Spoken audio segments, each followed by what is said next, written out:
bienvenue chez toi. En 2 mots, du coup, toi, tu t'es installé il y a 5 ans. On est là en Isère à 500 mètres d'altitude, et il y a 4000 m² de terrain, dont 1000 m² sous serre. Ouais. Est-ce que tu peux, encore de manière assez courte, nous expliquer c'est quoi ton parcours? Qu'est-ce qui t'a amené à être maraîcher? Comment est-ce que tu t'es formé? Yes, et ben merci à vous de venir filmer. Donc moi j'étais, éducateur sportif, de 2011 à 2016 et du coup je me suis reconverti, en 2018, pour être maraîcher. Donc c'est une reconversion, je viens pas du tout de ce milieu-là, quoi. Comment tu t'es formé? Comment je me suis formé? Du coup, beaucoup de vidéos, livres, visites de maraîchers, woofing. Voilà, c'était principalement mes sources de formation, quoi. Il y avait pas de BPREA du coup.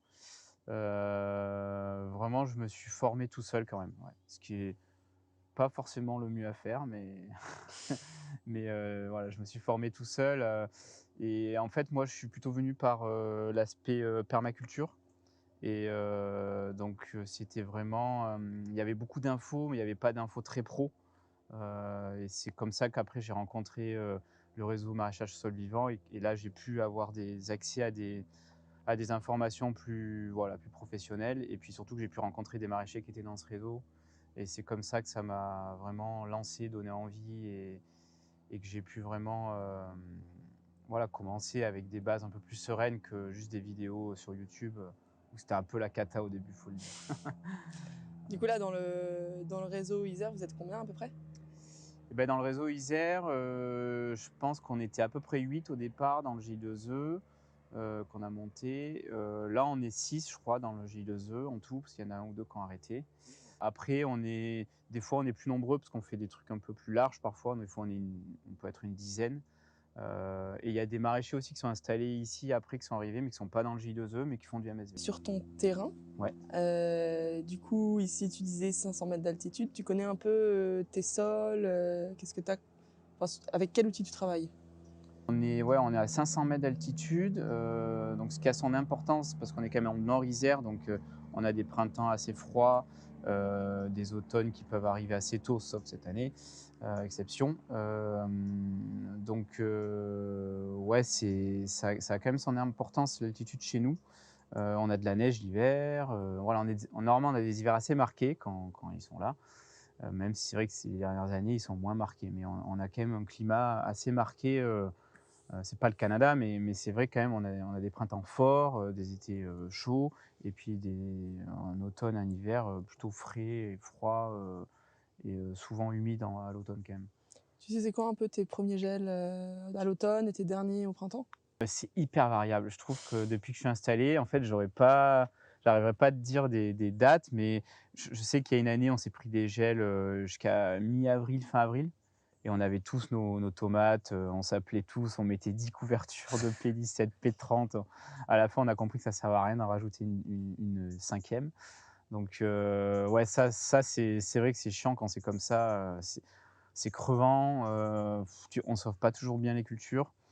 Donc mais ça, c'est arrivé une fois. Globalement, quand même, après la semaine moi je plante mes tomates semaine 14 chaque année et globalement ça se passe bien. Faut juste prévoir de quoi couvrir, on va dire les 2-3 premières semaines, quoi. Voilà, mais après normalement à partir du 5-8 mai, il y a plus de gelée, quoi. Voilà. Ok. En termes de sol, du coup? En termes de sol, du coup, donc là il y a eu 2 analyses de sol sur la serre qui est derrière. On est sur du, limoneux argileux sableux. C'est des sols qui sont un peu lourds quand même, enfin il y a quand même de l'argile donc ça c'est vrai que, j'ai dû apprendre au début à travailler avec des sols un peu durs, tu vois? Un peu, c'était pas évident à planter, surtout en démarrant MSV.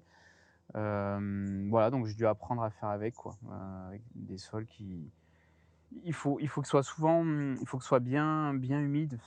C'est ça qui est pas évident à tenir en été quand même sur ces sols, je trouve. L'été, j'ai du mal à tenir l'humidité dans les sols. Il y avait quoi ici avant que ça soit du maraîchage? Ici, c'était de la prairie et puis, ça partait un peu en pré-verger là, derrière nous. Voilà, donc D'accord. prairie, pré-verger, c'était tondu quoi, fauché. Tes taux de matière organique? Taux de matière organique de départ, je les connais pas. Je les estime aux alentours quand même de 4 %, avec tout ce que j'ai vu traîner un petit peu sur internet, avec du visuel. Et là maintenant, ici dans la serre, on est à 8%. OK, Voilà, pas actuellement. mal. Ouais, donc en 2022 quoi. 5 ans plus tard. Ouais, 5 ans plus tard. Très bien. Qu'est-ce que tu as fait du coup, quand tu es arrivé sur, ces terrains pour, passer de, 4 à 8 de matière organique? C'est quoi un peu ta méthode? Et ben donc ici, il y a eu pas mal de choses différentes finalement, là où il y a les serres en tout cas. Donc il y a eu bâchage classique avec apport de matière organique par-dessus, comme on peut voir souvent dans les vidéos MSV. Et sur une partie de la serre derrière, il y a eu, j'avais mis un coup de charrue en 2017, un peu par méconnaissance et par peur en fait. C'était pas forcément nécessaire. En tout cas, ça m'a mis un gros bordel. Il a fallu, refaire les planches. L'agriculteur qui m'a fait ça, il est venu, il a fait ça, il est parti. Donc, moi, j'étais là avec c'était Bagdad le truc et il fallait refaire des planches. Donc, j'ai bien galéré puisque à l'époque, j'avais pas de tracteur tout à la main. Du coup, j'ai bien galéré à remettre ça un peu d'aplomb et j'en ai profité sur une petite serre de faire un essai de matière organique, dans le sol. Donc, j'avais apporté du compost et du BRF. Et j'avais fait ça dans une serre pour voir un peu comment ça réagissait. Ce qui m'a évalué des trucs un peu bizarres, les salades poussaient n'importe comment. C'était hyper hétérogène, c'était le bazar. J'ai eu de la fin d'azote, enfin tous les trucs qu'on connaît. Par contre, c'est une très bonne serre maintenant. Et voilà, sauf donc il y a eu un petit travail du sol sur on va dire 300 mètres carrés, et là il y a 1000 mètres carrés de serre. Et sinon, pas de travail du sol, bâchage, apport de matière organique par le dessus, compost, broyade déchets verts, paille, foin, un peu tout ce que je trouve. BRF que j'ai fait moi-même sur la ferme et que j'ai des paysagistes. Voilà, beaucoup de matière en fait, chaque année. Et sous serre, il y a souvent 2 apports par an quoi, à peu près. Voilà. Qui vont venir, Ouais. à l'automne, Beh, quand je peux, mais c'est souvent finalement sur les gros chantiers, donc ça va être printemps et automne en général. Ouais, OK. voilà. Tes matières, tu dis tu as essayé de faire ton broyat toi-même. Tu le fais encore? Non, bah, en fait, c'était la première année, j'avais fait mon broyat parce que, j'ai commencé très petit, donc j'avais Oui. une petite surface, j'avais qu'une serre, hein, j'avais 150 mètres carrés de serre quand je suis arrivé. Là, on en a 1000, donc voilà.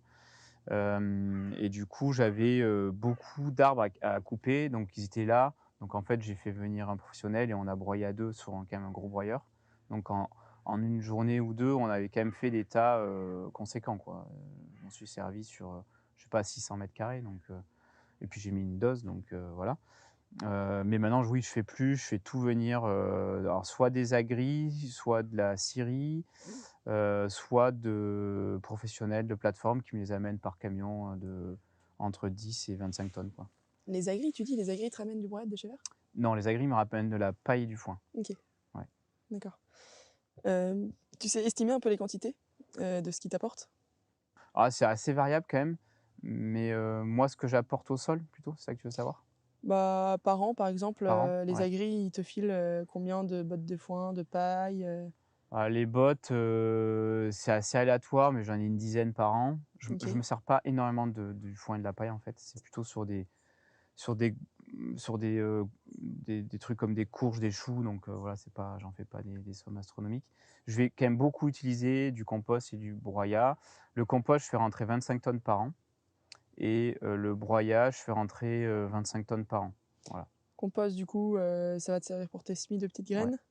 ouais. Autre itinéraire aussi ou? Ouais, on a tendance à vouloir le vice du compost, c'est qu'on a tendance à vouloir l'utiliser pour tout parce que c'est tellement pratique, on plante dedans, on fait tac tac, à la Fortier, donc c'est vrai que ça fait un peu rêver, c'est des itinéraires très simples. Ouais. Donc on a tendance, mais on sait aussi que, maintenant avec la littérature, qu'on sait que ça construit pas un sol, donc j'essaye en fait de le faire tourner le compost. C'est-à-dire que je vais faire mes semis à tel endroit, puis l'année d'après ce sera à tel endroit et du coup les matières sera toujours, un ça va tourner entre du compost et du broyat de déchets verts, plus frais quoi, avec un C/N plus élevé. Mais ouais, pour les semis, je trouve que c'est incontournable, enfin, c'est vraiment pratique quoi. Mmh. Donc tous les semis sont sur compost, ouais. Tous les semis sur compost, le Ouais. broyat du coup plutôt pour plantation, j'imagine? Oui, voilà, Tu c'est ça, parles ouais. d'un C/N plus élevé, tu sais à peu près combien il est?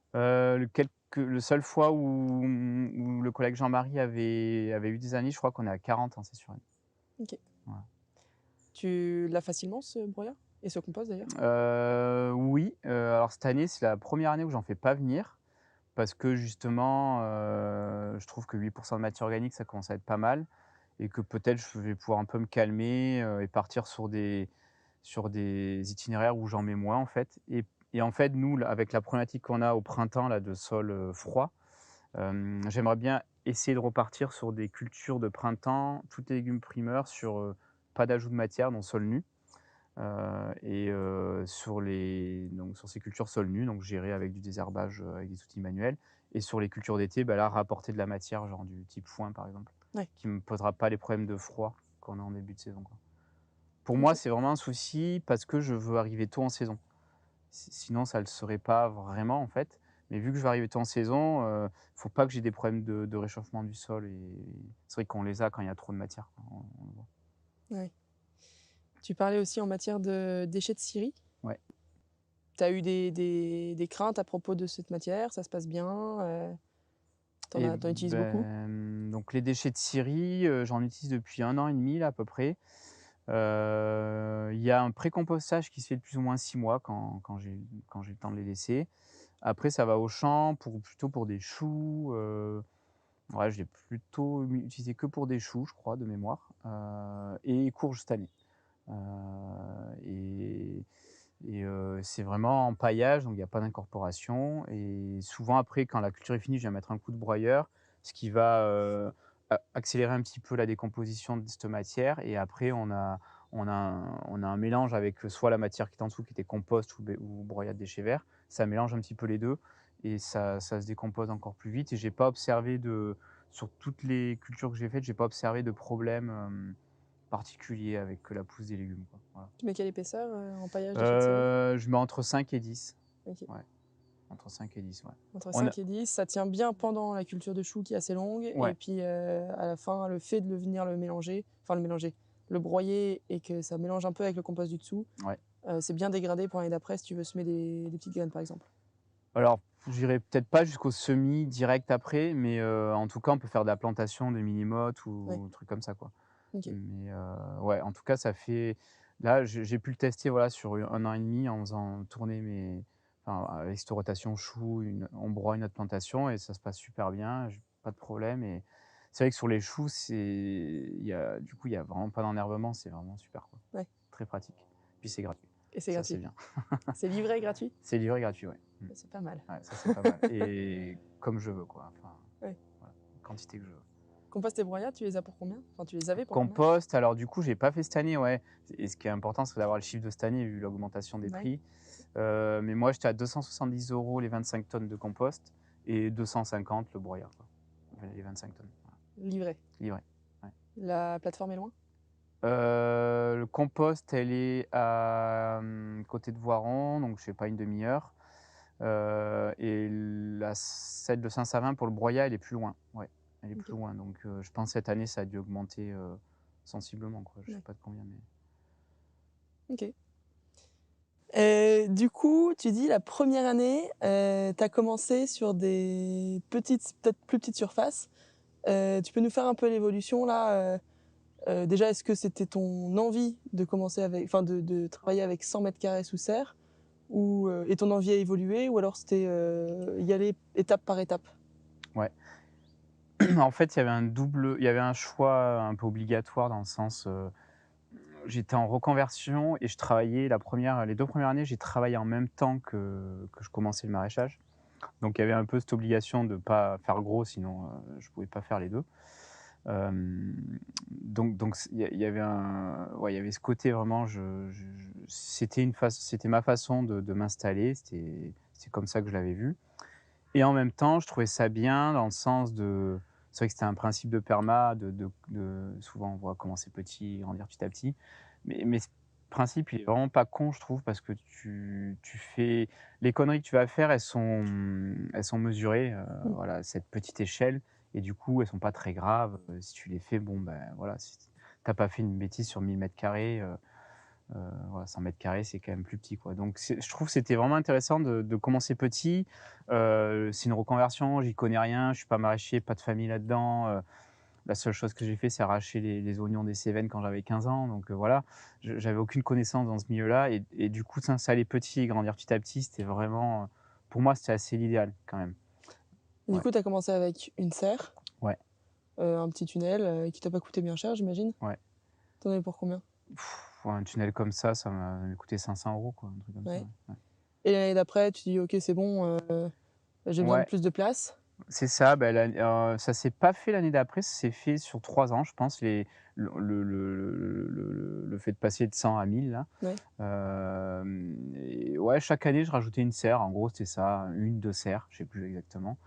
Hem et ouais, en 2019, là, j'ai mis 1000 m², ouais, de serre. Et donc 1, 2, 3, 4, 5, 6 serres, Ouais, des tunnels fraisiers et une serre plus performante. ouais, Tu un avis sur l'un ou sur l'autre? ouais, bah, faut acheter des grosses serres. Bon, la vie est vraiment tranchée. Je crois qu'on est quand même beaucoup à être d'accord sur le sujet des grosses serres. En plus, ça se trouve d'occasion, pas trop cher. On va avoir, on est mieux pour travailler. Déjà, bon, on peut mettre un tracteur, l'espace de travail est mieux, au niveau de l'aération, c'est plus pratique, au niveau de l'humidité, c'est plus ça se gère mieux, voilà. Après, c'est vrai que pour le côté primeur réchauffement, bah, un petit tunnel, il va réchauffer un peu plus vite quand même, c'est Mmh. vrai, parce que la surface est moindre, donc il va peut-être monter en chaleur plus vite. Mais si on regarde sur l'année complète, c'est quand même très bien d'avoir des grosses serres, voilà, moi, si je pouvais, j'en aurais au moins 2 de plus comme ça. Voilà, pour vraiment avoir une belle surface sur des grandes serres. Pour travailler, c'est vrai que c'est con, mais pour travailler, on se sent moins oppressé. Enfin, c'est des détails qu'on voit pas forcément tout de suite, tu vois? Au début, on se dit: «Bon, bah, le moins cher et on y va, quoi». Mais c'est vrai voilà, au bout de quelques années, je trouve d'avoir des grosses serres, c'est quand même vraiment un bel avantage, sur tout ce qu'on vient de dire, quoi. Ouais. Celle-là, tu eu une belle occasion de la récupérer, Ouais, pendant le confinement, tu disais? ouais. Tu l'as eu pour combien? Et ben celle-là, après j'ai rajouté un peu des choses, mais 800 € là. Ah oui, Donc c'est rien, vraiment quoi. rien, quoi. Ouais, c'est rien. Mais à l'époque, on était sur le début d'augmentation des matières premières et je crois que j'en ai eu pour 3 000 à 4 000 de tout ce qu'il fallait, puisqu'il fallait les portes, la bâche, il manquait un peu de métal de 3 trucs et les enroulements aussi latéraux. Rien que ça m'a coûté de mémoire 3 000, enfin Ouais. c'est ouais, ce qui est allé à côté a coûté, 3 fois plus cher que la serre qui elle m'a rien coûté. Mais quand même, voilà, on est aux alentours de 4 000 € et à l'époque, dans les devis neufs, on était à 9 000, hein, voilà. Ouais. Donc c'est quand même hyper avantageux, quoi. Et cet investissement-là, tu te sentais pas de le faire, dès le début, au moment où tu t'es installé? Ouais, ouais, mais ça correspond à mon parcours finalement, ouais, comme je te disais, je viens pas de ce milieu, c'est une reconversion, je sais pas trop où je vais, je sais pas trop si je vais faire des arbres, enfin si je vais mettre des arbres ou être maraîcher. Honnêtement, en 2017, je savais pas trop vraiment comment j'allais m'installer, j'avais pas la vision que j'ai aujourd'hui, donc en fait, j'ai commencé petit. Par contre, si c'était à refaire aujourd'hui, ouais, je m'installerais directement avec une plus grosse structure, ouais. Mmh. OK. Puisqu'on parle des investissements, Ouais. du coup, en 2017, donc installé petit, Mmh. c'était quoi ton investissement de base, sur le projet et comment ça a évolué? Je pense qu'en 2007, j'ai commencé avec 5 000 balles, hein. C'était vraiment j'ai commencé avec rien, quoi, le peu d'argent que j'avais un petit peu, je l'ai mis dedans et j'ai commencé. Je me suis dit: «On verra bien». Donc les 5 000, c'était quoi? C'était la serre? Ouais, la serre, un peu d'irrigue, 2-3 bâches, enfin vraiment les trucs, les graines, enfin vraiment les Pas de trucs, mécanisation à ce pas de moment-là? mécanisation à ce moment-là, ouais, ouais, effectivement. La mécanisation est arrivée plus tard, quand j'ai fait une demande de DGA en 2021. Et tu as pu avoir la DJA Oui. sans diplôme agricole? Ouais, donc ça, c'est quand même, cool à savoir. En fait, j'ai fait, donc moi, j'ai dû avoir, donc vu que j'avais pas fait de BPREA, j'ai dû faire une équivalence, Ouais. et en fait, j'ai fait une demande d'équivalence, à la DDT et en fait, j'ai eu cette équivalence. C'est un courrier avec un petit dossier de 5 pages, quoi. Parce que ça faisait plus de 3 ans que tu Ouais, ça faisait travaillais plus de dans le 3 milieu, ans. Alors il faut donner des justificatifs. J'avais tous les justificatifs, des formations que j'avais fait avec le réseau ouais. MSV, des formations avec la Dabio, enfin des formations liées au maraîchage, quoi. et mes 3 ans déjà d'expérience, dans le métier de maraîcher et ouais, en 2 semaines, j'avais la réponse et j'avais, mon attestation avec l'équivalence du BPRE, en fait. Voilà Pas et mal. du coup, là, ça donne le droit à faire le parcours DGA classique, voilà Et à recevoir du coup les aides de la et à DGA. recevoir les aides de la Et DGA, si ouais. en montagne, tu étais à quoi, 20-30 Bah, 000? ici, 27 000 €, ouais. 27. Mmh. OK. C'est ça, ouais. Donc, première année, tu investis 5 000 de petit matériel. Ouais. Ensuite, les réinvestissements serres, bâches, tout ça, j'imagine tu as remis 5 000 sur la table. Ouais, en fait, après, avant la DGA, chaque année, ce que je gagnais, je le réinve en gros, c'était réinvesti, quoi. Ouais. Donc il y avait pas beaucoup de salaire à ces premières années. Tu comment du coup? Avec les sous de l'autre boulot qui ont continué un peu à mixer jusqu'à fin 2019, OK. en fait, qui correspond finalement à presque, 1 an après, j'avais la DGA, quoi. OK. Donc j'ai vécu un peu comme ça, après voilà, j'avais pas des gros salaires, c'était pas fou, quoi, au niveau des salaires, sur ces premières années. Et au moment où tu as eu la DJA, tu as pu investir pour mécaniser. Ouais. Et donc là, qu'est-ce que tu as décidé de mécaniser? Qu'est-ce que tu as acheté? Et beh, le gros truc que j'ai acheté ici, donc c'est le tracteur. C'est vraiment ce qui m'a sauvé la vie quand même. Le dos du maraîcher, les factures d'ostéo. Donc moi j'ai un terrain en pente, et du coup j'ai acheté un tracteur qui est adapté à la pente. Donc ça c'est important aussi d'avoir des outils qui sont adaptés à ce qu'on a chez nous, quoi. Moi si j'avais un tracteur normal, ben, je me serais retourné déjà, je serais pas là pour en parler, je serais déjà sous le tracteur. Donc c'est important de savoir qu'est-ce qu'on a besoin. C'est quoi un tracteur adapté à la pente? C'est un des tracteurs italiens il y a 2 marques qui font ça là et c'est adapté vraiment à la pente, donc le tracteur est rabaissé, au centre de il est très bas, il y aura du sol, quoi et le poids est à l'avant. OK. Voilà. C'est pas gênant toi pour, tes planches? Bah non, tu Non, pas forcément sur planche. non, moi je suis pas sur planche, ouais, OK. ouais, voilà. Donc tu pas besoin d'être haut sur tes roues? Ouais, j'ai pas besoin de ça, ouais. Mais ceci dit, il est quand même assez haut si je voulais passer sur une Ouais. planche, hein, OK. c'est OK, hein. Sous serre, des fois, il y a des planches que au fil des saisons, je suis avec un système planche et je roule au-dessus, quoi, Ouais. c'est possible. Donc ouais, le gros achat, c'est le tracteur avec un broyeur. Ça, c'est vraiment le truc ça change la vie, le broyeur, je crois. Tracteur broyeur, ça change la vie. Et une benne, en fait, pour transporter tous mes légumes qui sont en bas, là, sur le côté, et pour les amener au milieu, là où j'ai ma serre, où je nettoie et je prépare mes légumes. Ça, c'est le top. Et puis après, dans le J2O, on était en train de réfléchir sur des outils pour planter et mettre la matière organique. Ça, on n'a toujours pas un truc trop bien, qui marche trop bien, qui est trop bien, pas trop cher. Donc là, il y a des idées avec l'atelier paysan cet automne là, pour essayer de travailler sur des outils. Mais moi, ce que j'aimerais bien, c'est un outil pour faire des trous. Donc ça existe déjà, il y a les planteuses à poireaux, mais un outil peut-être un peu plus simple où on pourrait faire des pré-trous, les régler et en fait, on aurait juste à planter et ou arrêter de planter tout le temps avec nos mains, quoi. Ouais. Ça j'en ai un peu marre. Ouais. Voilà. Donc il y a des idées, il y a des pistes, mais pour l'instant, j'ai pas ça ici mais ça serait bien d'avoir ça. Mmh. Et du coup, tracteur, broyeur, benne, Ouais, nouvelle serre, ouais. au total, tes Donc investissements, là, sur la ferme là, ouais, au total, on est autour de 45 000 € à peu près, d'investissement. dont 30 000 qui ont été pris par la DJA. Ouais, 30 000 par la DGA, ouais, c'est ça, ouais et il y a un crédit, il y a une partie, le tracteur est en partie à crédit. OK. Voilà, donc je rembourse chaque année, Il t'a coûté combien le tracteur? 18 000 TTC. OK. Ouais. Un gros pôle d'investissement. Ouais, ouais, après il fait 70 chevaux, moi j'ai pris quand même un truc puissant vu que j'ai de la pente, c'était obligatoire. Mmh. Voilà, sur un terrain plat, 40 chevaux aurait suffi, quoi, hein. Ouais. On n'a pas eu besoin de beaucoup plus, quoi. OK. Sur, une année comme cette année, tu vas Mmh. avoir tes annuités à rembourser et à part ça, en termes de charges? Et beh, après il y a les charges fixes, alors moi je suis sur l'eau du réseau, donc chaque année j'ai quand même, cette charge-là à sortir qui est aux alentours de 1 600 €. Ensuite il y a du plan. Je fais pas j'achète mes plants, donc chaque année c'est un billet de à peu près 4 000 à 5 000 €. Mmh. Ça c'est fixe, là, ces trois choses, ça change pas.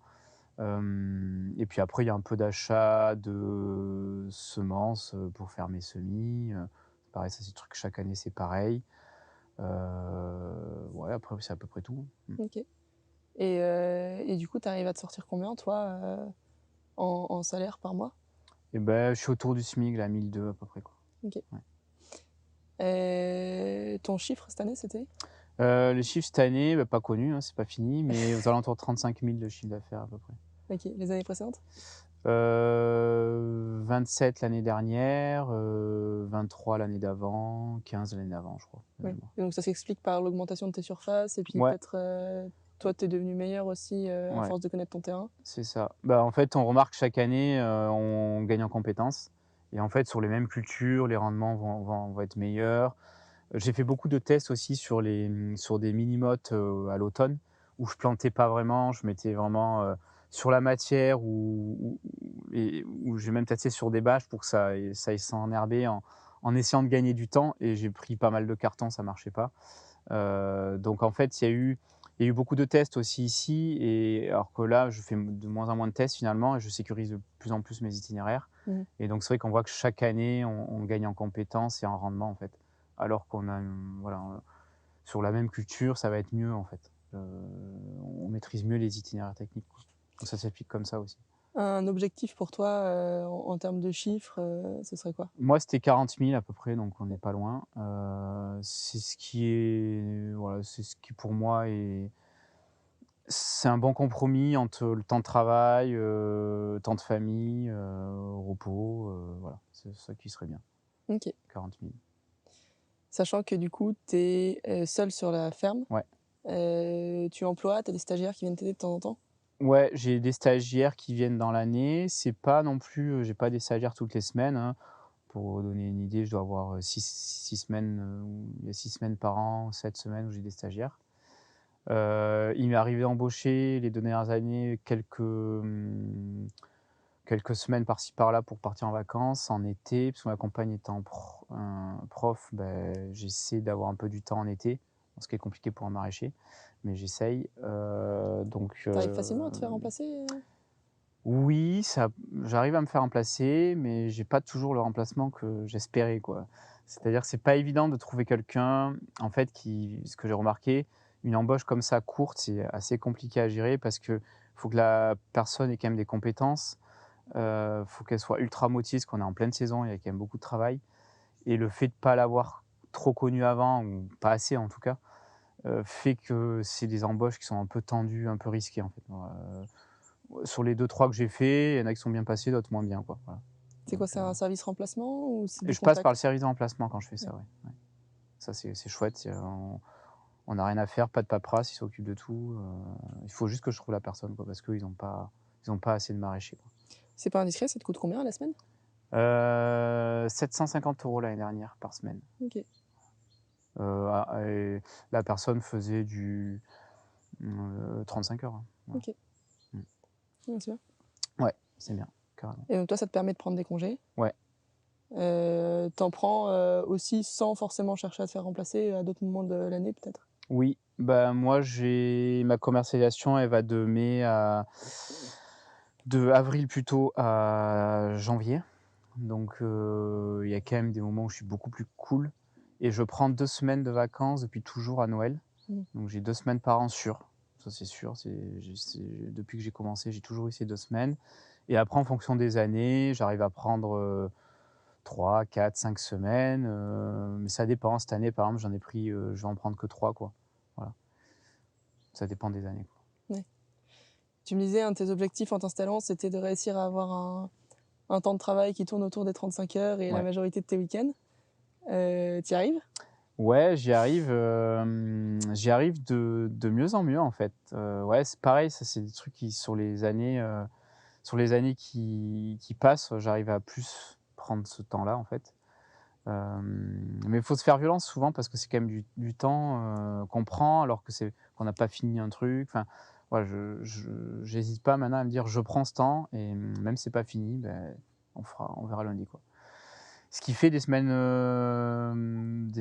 chargées, pas dans le terme horaire forcément, je fais pas 70 heures semaine, mais je vais faire des grosses journées. C'est-à-dire je peux ne pas manger le midi, enchaîner, du matin au soir.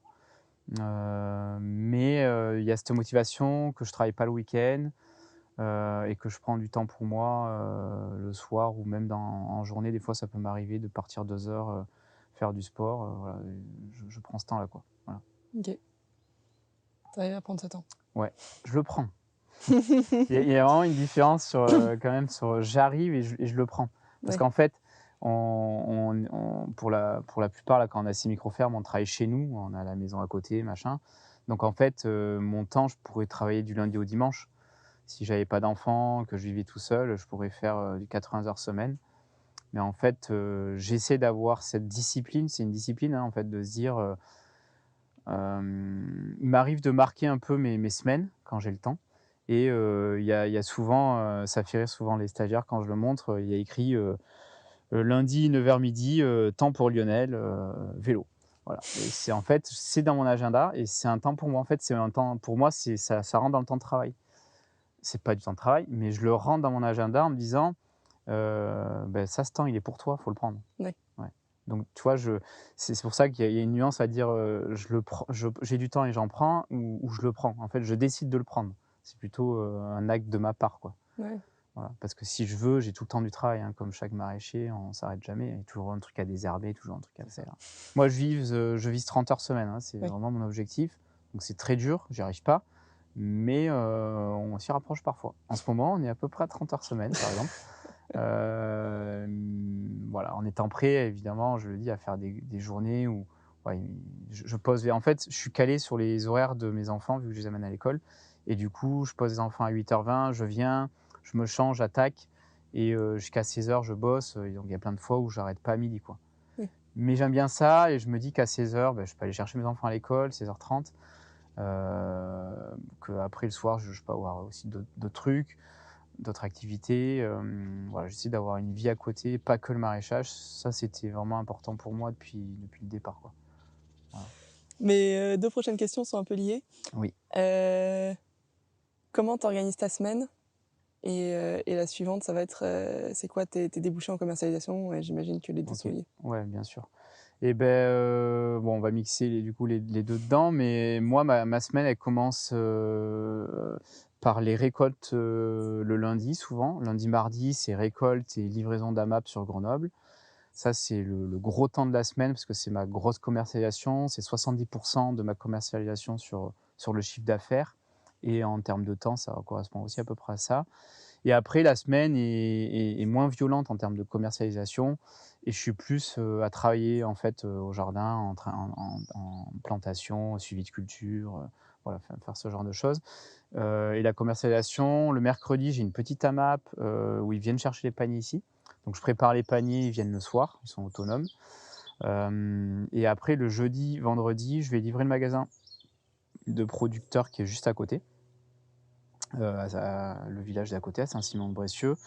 Et ça me prend, ouais, ça me prend 2 heures, on va dire, sur les 2 journées là que je t'ai citées, jeudi, vendredi. Donc je me lève, je vais récolter, je vais livrer, je reviens et puis il se peut qu'on s'appelle et que j'aille relivrer, le vendredi, voilà, dans ma journée, j'y vais, hop, je récolte et j'y vais. Donc j'ai quand même, on va dire, 3 jours, assez pleins pour travailler au jardin. Faire OK. tout ce qui est récolte, plantation, suivi de culture, voilà, compta, voilà. Grenoble, tu à quelle distance là?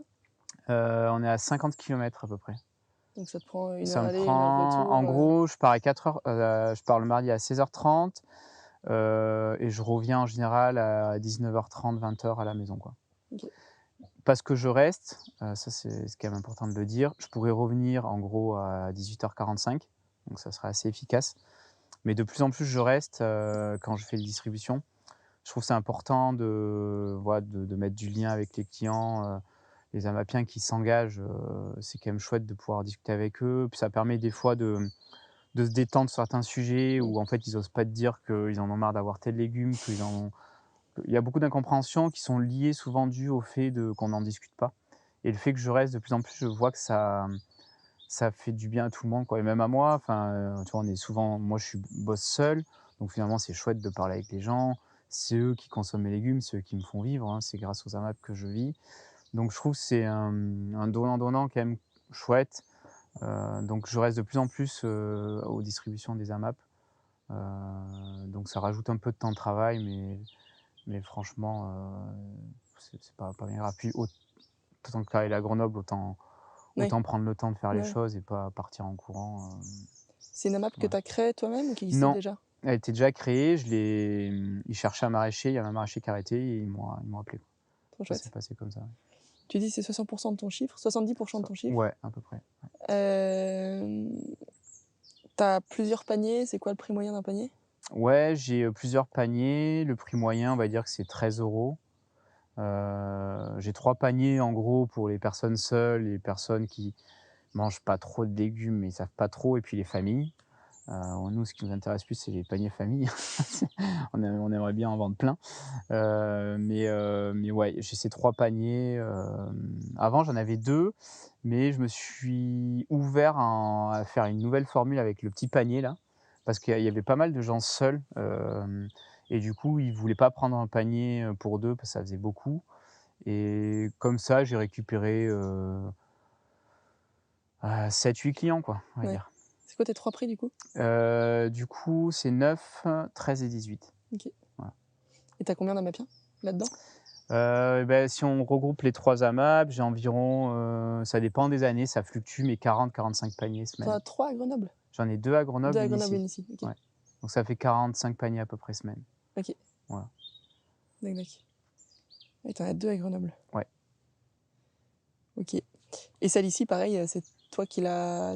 Enfin, tu l'as récupérée, c'est toi qui l'as montée? Non, j'en ai monté aucune en fait. Celle ici, on est aussi venu me chercher, une maraîchère qui a arrêté et voilà. Du coup, on est parti, ils m'ont appelé et on est parti comme ça, quoi.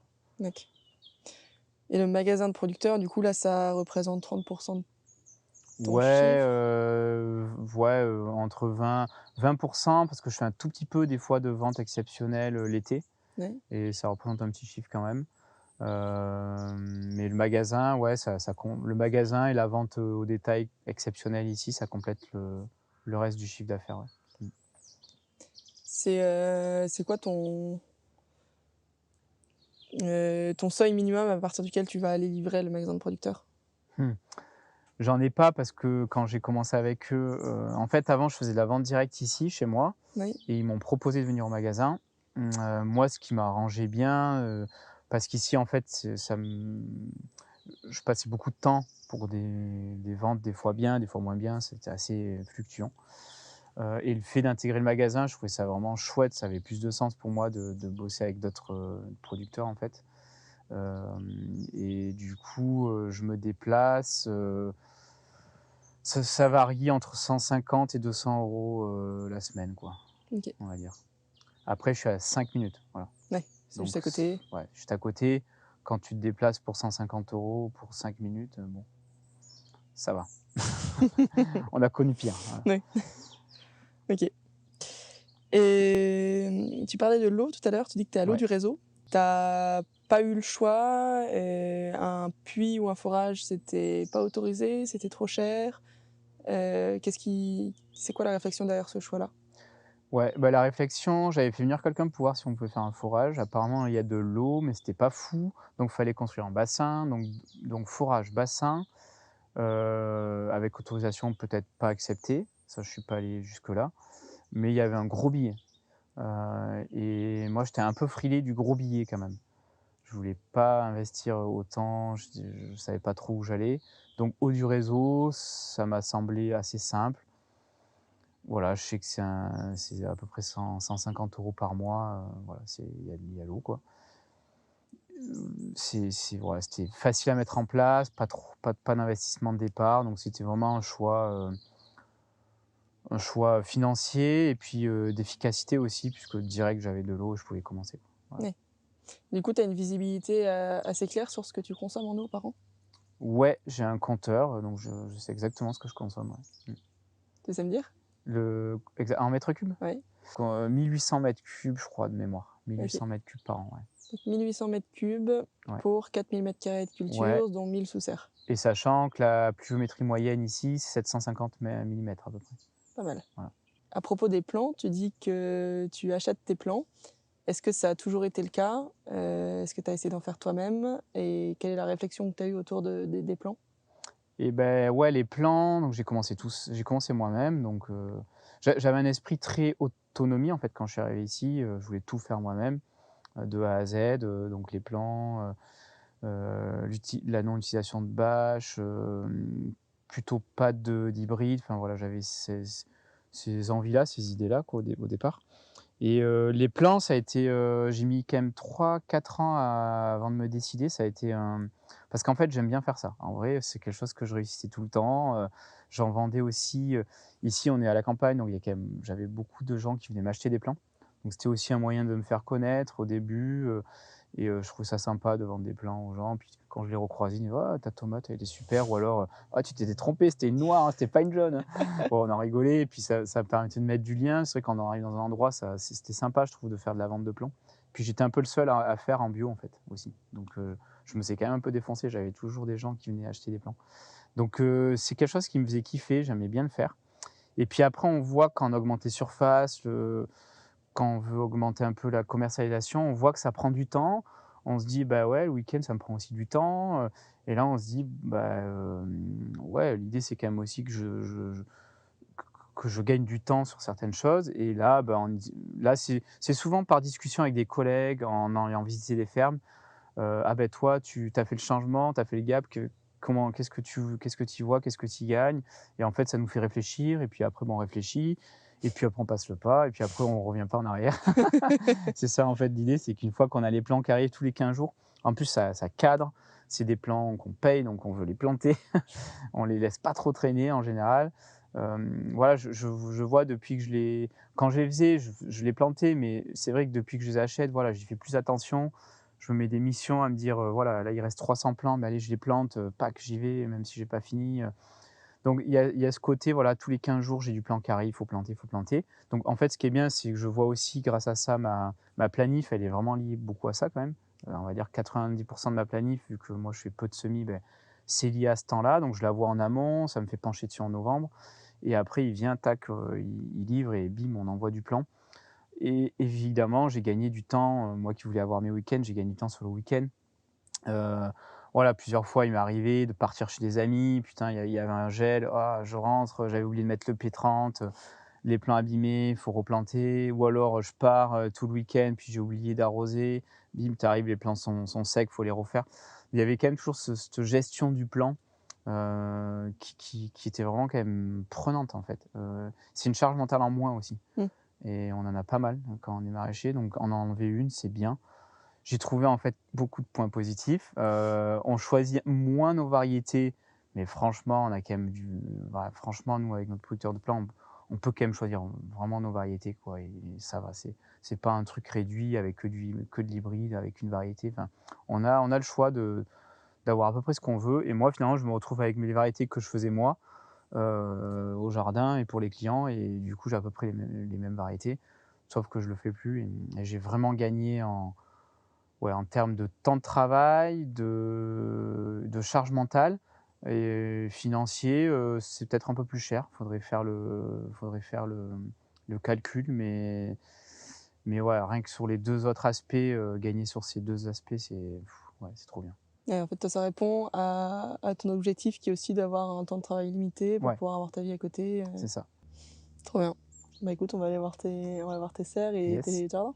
Donc là, on est dans ta serre de choux. Peut-être il y avait quoi avant, c'est quoi le précédent là? Yes, bah, avant, il y avait des tomates, donc il y avait une bonne partie qui était sur bâche, Mmh. toile hors sol. Et donc là, ce qui est bien, c'est que je vire la bâche, on vire les cultures, je passe un coup de broyeur, s'il y avait un peu d'enherbement, là où il y avait pas de bâche. Et après je remets de la matière, et j'ai ma culture d'automne où je vais pas désherber, quoi. Voilà. Donc pas d'enherbement Non, normalement non. Enfin et si, enfin, là, vu que c'est une culture de printemps, ça, prochain, donc là, beh, c'est le temps que ça pousse. Là, on va rentrer sur une végétation qui pousse pas trop, tu vois, vu que l'automne et l'hiver arrivent. Par contre, au printemps, ça va s'enherber, mais à la fin, ça s'enherbe, mais le chou a eu la place. Et du coup, en général, je vais aucun désherbage, ouais, sur ce genre de choses. Ça OK. s'enchaîne bien. Tu pas de problème d'altise ici? Si, mais pas en ce moment. Là, c'est les limaces. Ouais. Là, faut mettre de l'anti-limaces, là. Ouais. Donc là, c'est plus les limaces à cette période, mais la Altis, ça va être plus en mettant, bah, du printemps jusqu'à une bonne partie de l'été, OK. ici. Voilà, et Et grosse mouches et pression ici. autres, bah, il y a de la punaise, enfin on a je suis vraiment embêté sur les choux vraiment que je mets, l'été. Tu vois? Que D'accord. j'implante l'été pour, Là, à l'automne, tu es l'automne. tranquille. Ouais, l'automne ça va, ouais. Limaces, est-ce que tu Limaces. vois une différence avec plus de limaces sous le paillage en déchets de scierie ou pas particulièrement? J'ai pas assez vérifié ça. De toute façon les limaces, c'est très aléatoire je trouve. En fait, ce qui est fou, c'est qu'il y a des endroits où il y en a plein, enfin j'en vois de mes yeux et il y a pas trop de dégâts et puis il y a des endroits, en fait, il y a des moments aussi clés. Tu vois, là, ces choux, je sais pertinemment que si je mets pas d'anti-limaces, dans 3 jours, il y a plus de Il choux, y a en plus fait. rien? Ouais, peut-être 3 jours, j'exagère, mais une semaine, quoi. En fait, il y a des moments un peu durs où il y a vraiment de la limace, mais c'est aléatoire. Il y a des moments au printemps et à l'automne. Il y a 2 moments, je trouve, 2 périodes où vraiment elles sont là et elles peuvent, m'embêter quand même, mais du coup, je mets de l'anti-limace, et ça se passe bien, quoi. C'est juste après plantation, là, tu as planté quand? Là, j'ai planté il y a 2 jours, là. Ouais. Ouais. Ouais, là, Donc tu faut protèges après plantation, ouais, bah, là, ce que je fais quand vraiment je le sais, quand je suis au courant de ces problèmes-là, de limaces, c'est que je plante, je mets de l'anti-limace. J'attends même pas pour voir si on verra bien. Je le ouais. mets, voilà. Comme ça, je sais que je le mis et je repasse pas, quoi. OK. Tant qu'on est dans cette serre, je vois que tu as un système d'ancrage de ta serre qui est assez particulier. Ouais. Tu peux nous en dire 2 mots? Ouais, bah, en fait, ça, c'est des serres de fraisier. C'est pour ça qu'elles sont pas très hautes, et du coup, en fait, c'est des serres, pratiques parce qu'elles se montent assez rapidement, c'est pas cher.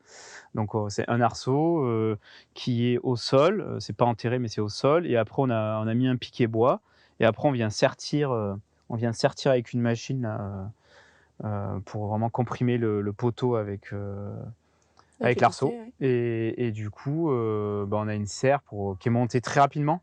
Là, tu vois, avec, une personne, tu peux monter, 1 000 m² de serre en peu de temps, quoi. Juste, Il est la planté à quelle structure. profondeur, le piquet? Le piqué, c'est du 1,50 m et je le mets sur 30-40. Ouais. Ouais. C'est quand même une belle séance de muscu Oui, j'allais dire à et la du mano, coup, ouais, j'ai tout fait à la main donc à plusieurs. J'avais eu beaucoup d'aide, faut le dire. Mais sinon après, bah, au tracteur, hein, il y a des trucs pour enterrer et au tracteur, ça va bien. Mmh. OK. Et tu me disais, tu as choisi ce système d'ancrage-là parce que problématique neige? Ouais, ouais, donc en fait là, moi je les ai renforcés. Normalement en fait les serres fraisiers, tu as juste l'arceau. Donc moi j'ai mis ça, j'ai mis la barre au milieu. Et j'ai surtout rapproché les arceaux. En 2019, les serres étaient tombées avec la neige, donc ça m'avait un peu vacciné. Du coup, je les ai renforcés et rapprochés. Donc là, on est sur tous les 1,20 m, 1,30 m, les arceaux, alors que normalement, c'est plutôt 2 mètres, 2,50 m des fois, dans le sud. Donc là, forcément, il y a plus de métal et donc quand il neige, c'est plus robuste, quoi. Ouais, Voilà. parce que 30 à 40 centimètres de neige tous les hivers ici. Souvent, on a au moins une fois 30 à 40, ouais, et alors quand elle est légère, pas de problème, mais un 40, lourd, ouais, ça fout en l'air la cire, quoi. Mmh. Et dans ces cas, toi, tu viens déneiger en plus? Ouais, ouais, je viens de déneiger. En fait, depuis que ça m'est arrivé, j'avoue, j'ai un peu la phobie du déneigement, donc je viens dans la nuit s'il faut, mais je déneige une fois pour enlever la neige. Alors l'avantage de la grosse, c'est qu'elle se déneige toute seule, tu vois? Donc ça, c'est voilà, un des avantages aussi Comment ça des se fait? grosses serres. Et ben, en fait, je pense qu'elle se réchauffe un peu. En fait, je sais pas vraiment comment ça se fait. Je suis pas assez pro pour savoir pourquoi.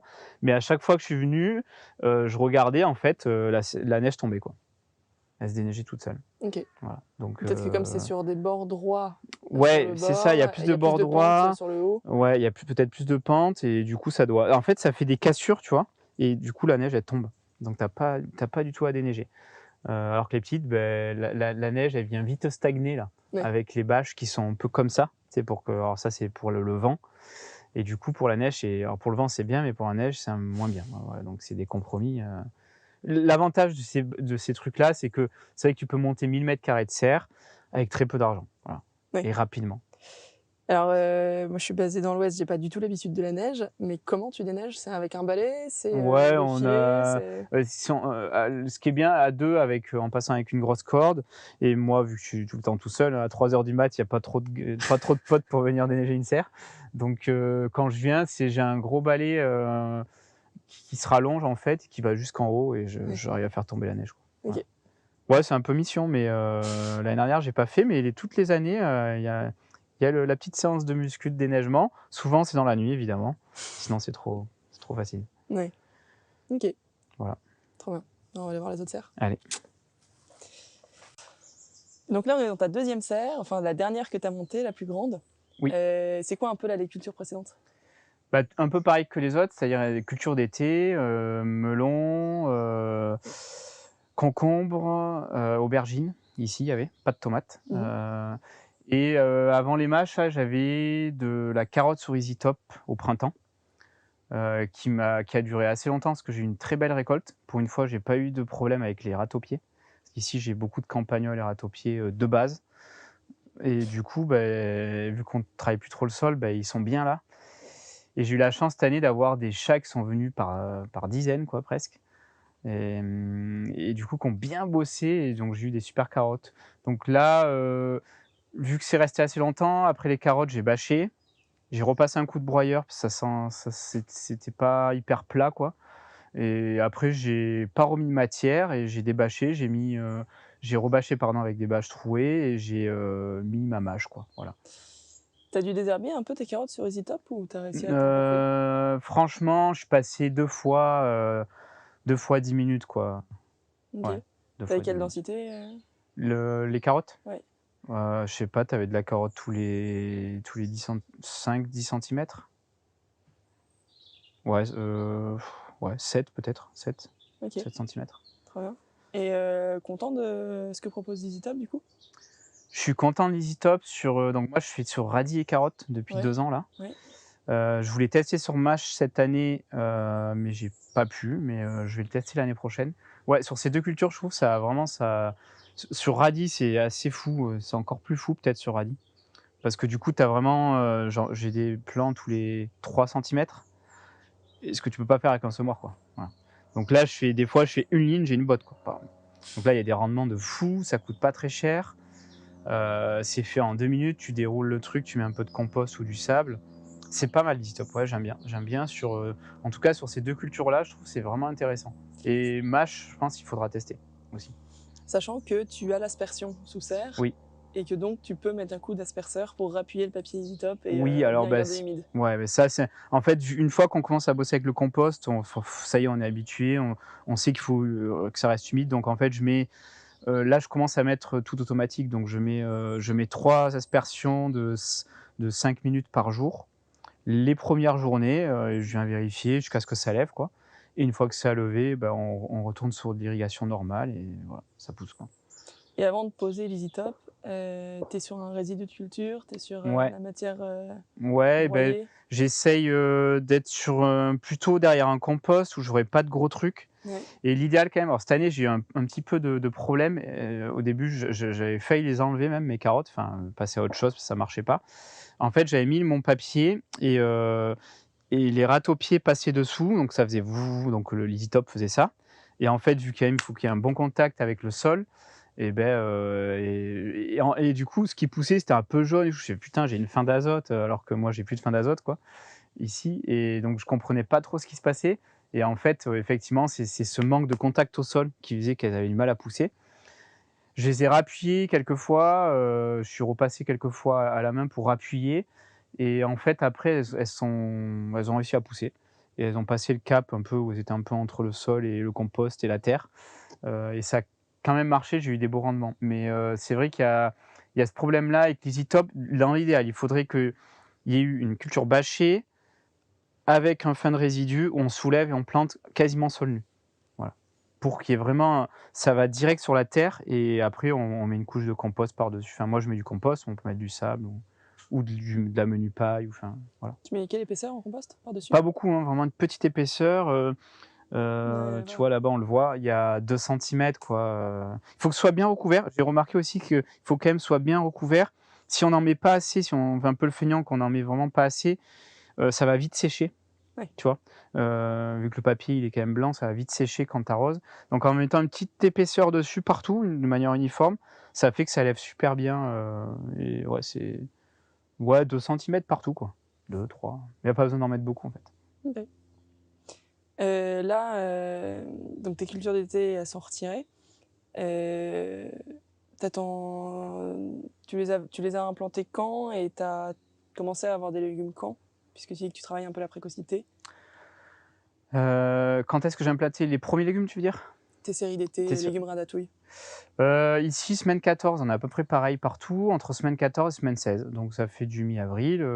Jusqu'à fin avril, je plante les légumes d'été. Il peut m'arriver, si j'ai raté ou s'il a fait froid, de planter un peu plus tard. Mais généralement, c'est ça. C'est semaine 14 jusqu'à semaine 18, peut-être pour les derniers melons. Ouais, c'est sur ouais, ces périodes-là. Ouais. Et on récolte tes premières tomates cette année? Première tomate, fin juin. Ouais, fin juin. Aubergines, pareil. Aubergine, à peu près pareil. Poivron, peut-être un peu plus tard. Et concombre, plus tôt, quand ça marche. Quand les plants démarrent bien. Cette année, on a eu beaucoup de problèmes sur les plants, beaucoup de maladies. Ouais. Voilà. Tu me dis, vous faites du melon ici aussi? Ouais, mais je suis pas un exemple, je suis pas bon au melon. Ah. Donc désolé Xavier, mais je suis pas bon au melon. Ouais, non, les melons, j'ai du mal à en faire en belle quantité en fait. J'en ai toujours un peu, mais en termes de rendement, c'est pas fou. Il y a sûrement un problème sur l'irrigation. Le problème en fait, c'est qu'il y a souvent beaucoup de légumes à côté et ils n'ont pas les mêmes besoins. Le melon a quand même un besoin spécifique sur le. Ouais, c'est quand même une culture spécifique. C'est pour ça quand même il y a des producteurs de melon quand même. C'est quand même qu'il y a peut-être une raison. Donc j'ai du mal à faire du melon. J'arrive plus facilement à faire de la pastèque ici. Je fais de la très bonne pastèque. Ouais. Voilà. Et l'idée d'avoir une serre entièrement De melon. dédiée au melon, comme tu as plusieurs petites serres, Ouais, pourrait peut-être te permettre. ouais, c'est ça. Faudra arriver à caser. Donc ouais, c'est peut-être une idée que j'avais pensé l'année pro. L'année prochaine, dans l'idée, je voulais réduire ma surface en tomates et faire du plan greffé sur 2 têtes. Donc essayer d'enlever à peu près 30% de pieds de tomates. Donc sûrement récupérer une serre et donc sûrement faire une serre de melon. Ouais. Avec du coup une gestion que je pourrais. Ouais, ça pourrait être plus fin. Quoi. Tu as mis de la vigne sous tes serres. Yes. C'est des pieds qui ont 3 ans, mais qui ont été repiqués l'année dernière, donc ils repartent seulement cette année. J'ai eu un petit peu de raisin, là, du blanc, qui était super bon. L'idée de départ, c'était de créer un ombrage pour les cultures d'été, naturelles, et en même temps d'avoir du raisin pour nous, puis pour le vendre en fait. C'était un peu ça. J'avais quand même envie de cueillir de la vigne dans ma serre, donc on va voir comment ça se comporte. D'après les collègues qui en ont, le problème, c'est que c'est. Enfin, le truc à gérer, c'est que ça prend beaucoup de place et qu'il faut beaucoup tailler, vraiment pas hésiter à beaucoup tailler. Donc, je pense que je serai confronté à ça. Faudra pas hésiter à bien la tailler pour pas qu'elle prenne trop de place. Ça peut aussi peut-être créer des problèmes avec les tomates au niveau du milieu. Voilà. Comment est-ce que tu as réfléchi la densité, enfin, l'espacement entre les pieds? Au feeling, D'accord. tous les 3 mètres. Ok. J'en ai mis à peu près tous les 3 mètres, ouais. C'est ça. Autre serre, bon, on va pas avoir le temps de toutes les faire, mais donc là, tu as les feuilles d'hiver qui sont bien avancées. Dis-nous, qu'est-ce qu'il y avait avant sur cette serre? Ouais, et ben du coup, avant, il y avait eu un apport de compost, donc l'année dernière, assez conséquent, je dirais un bon 20-25 cm. Derrière, il y a eu du haricot. Après, j'ai enlevé les haricots, j'ai broyé, j'ai bâché un petit mois. J'ai débâché, j'ai planté les légumes voilà, d'automne-hiver, là. Donc principalement de la feuille. Donc moi, la particularité à partir des légumes d'automne, c'est qu'il n'y a pas de passe-pied dans mes serres, quasiment pas. Du coup, merci Xavier Dubreuil, hein, ça, c'est lui, hein, c'est sa patte. Donc en fait, on gagne quand même beaucoup d'espace. On peut planter partout. Même s'il y avait des passe-pieds l'été, en fait, on se rend compte que quand les vers de terre reviennent à l'automne avec l'eau et tout, bah, ça pousse pareil partout, pas de problème. Pas de tassement et ça fait quand même des bons rendements au mètre carré sur de la feuille. Ça, c'est des salades que j'utilise avant qu'elles grossissent. En fait, j'en prends une sur deux. Ça va être de la salade pour le Mont Mesclin. L'épinard, j'en mets aussi les premières feuilles pour mon mesclin. J'en mets un peu dedans. Et après, sur la deuxième coupe, ça fait vraiment des gros épinards. Là, on voit ceux qui sont derrière, ils sont super beaux. Et puis entre les deux coupes, il y a toujours un petit coup de désherbage que je fais vite fait pour que ça reparte propre, comme j'ai commencé à faire là. Et c'est des beaux enchaînements de culture, ouais, franchement. Et après, derrière, je pense je vais bâcher et il y aura culture d'été l'année prochaine, quoi. Tes épinards, là, tu vas les tenir jusque quand, tu penses? Je sais pas, mais en général, j'avais à faire 3, 4 coupes, on va dire, des fois plus. Ça dépend un peu de l'hiver qu'on a, quoi. Voilà, on sait jamais trop à l'avance, quoi. Ok. Ta série de haricots, là, que tu as retirée, tu les fais sur filet? Ouais, Nylon, biodégradable? filet biodégradable. Ok. Qui tiennent toute la saison? Ouais. T'as l'aspersion ici, donc ça tient quand même. C'est quoi comme filet, tu sais me dire? C'est des filets, c'est du plastique biodégradable, c'est pas du coton. Ok, Souvent on pense au coton, mais apparemment c'est pas toujours très solide de ce qu'on m'a dit. c'est pour ça. Ouais, donc là c'est du plastique biodégradable. Bon, Et du coup, en fin de saison, tu sors tout des serres, tu laisses en tas. ouais, surtout là il est en tas derrière. Et quand tout est enlevé, je les mets soit je les jette, soit je les mets à un endroit. À la fin je les jette de toute façon. Ouais. Tu fais combien de séries de haricots? 3 séries, enfin une précoce sous serre, une à 2 dehors quand j'ai le temps, et j'en refais une sous serre fin juillet, celle que j'ai actuellement, que je commence à récolter, tu vois, maintenant. Là. Ok. Voilà. Qui va te tenir Qui va tenir, ça dépend de l'automne, mais ça peut tenir jusqu'à fin novembre, des fois. Ok. Ouais, ça dépend de la chaleur, ça dépend des froids, quoi. Si on a des gelées rapidement, là, ça va les calmer direct, quoi. Ouais.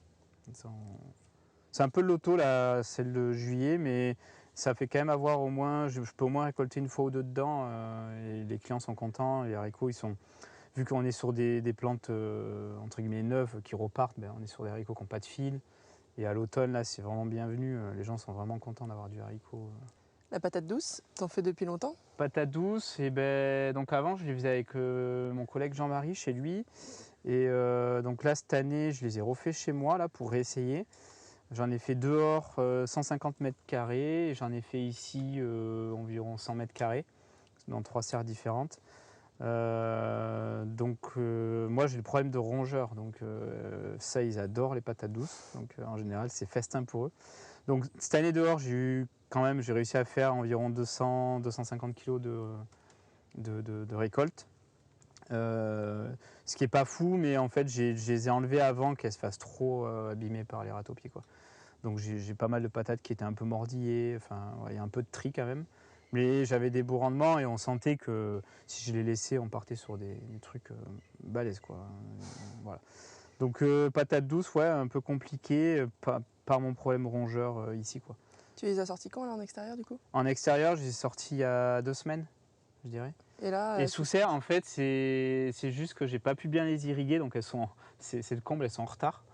Elles sont plus longues à arriver sous serre, et là j'ai regardé, on commence à avoir des beaux trucs qui arrivent, mais ça va se décaler, je pense. Je vais les récolter je vais faire tenir un mois, je pense, encore. Ok. 3 semaines, en 3 semaines je récolte. Oui, super. Voilà. On passe à la suivante. Allez. Petit focus sur une particularité de ta ferme. Ouais. T'as quand même des sacrés arbres au beau milieu de tes serres. Ouais, c'est ça, comme on peut voir. Ouais, j'ai des arbres. Donc en fait, ici, la partie là où il y avait ces serres, il y avait des arbres fruitiers avant que j'arrive. J'en ai coupé quelques-uns, des gros, hein, j'avais des cerisiers. Mais ils ne donnaient pas des bonnes cerises, donc j'ai pas eu trop mal au cœur à les couper. Mais donc il y avait beaucoup d'arbres. Donc pour implanter les serres, il fallait virer, donc je les ai virés. Et puis j'en ai un peu replanté aussi en me disant qu'il fallait quand même en remettre. Bon, c'est un peu une erreur parce qu'en fait, j'ai pas le temps d'en occuper. Ils ont eu des formations un peu bizarres. Donc ils font des fruits, hein, en vrai, ils sont bons parce que j'avais mis des bonnes variétés. Donc ils sont vraiment bons. Mais par contre, j'ai pas le temps d'en occuper. Et donc, quand on n'a pas le temps de s'en occuper, des fois, vous ne pas le faire, quoi.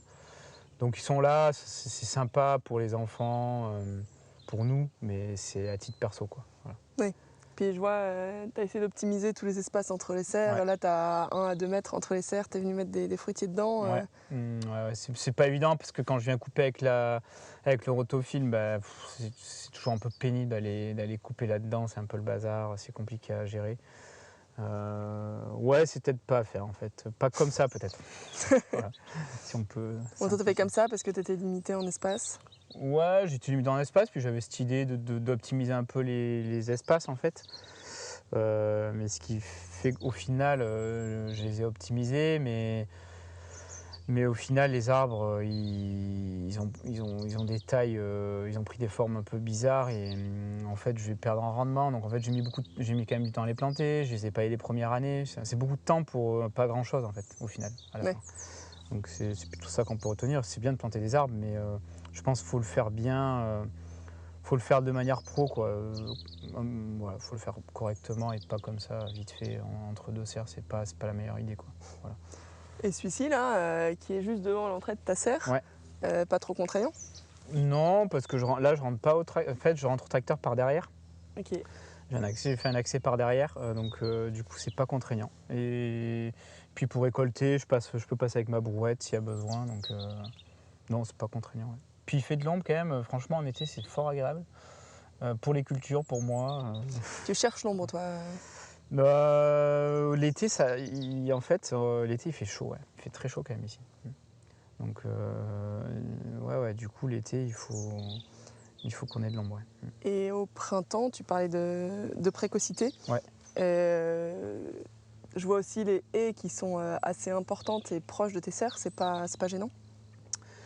Je remarque que ça a été gênant. Sur la grande serre, j'avais un énorme arbre là, l'année dernière que j'ai fait tomber.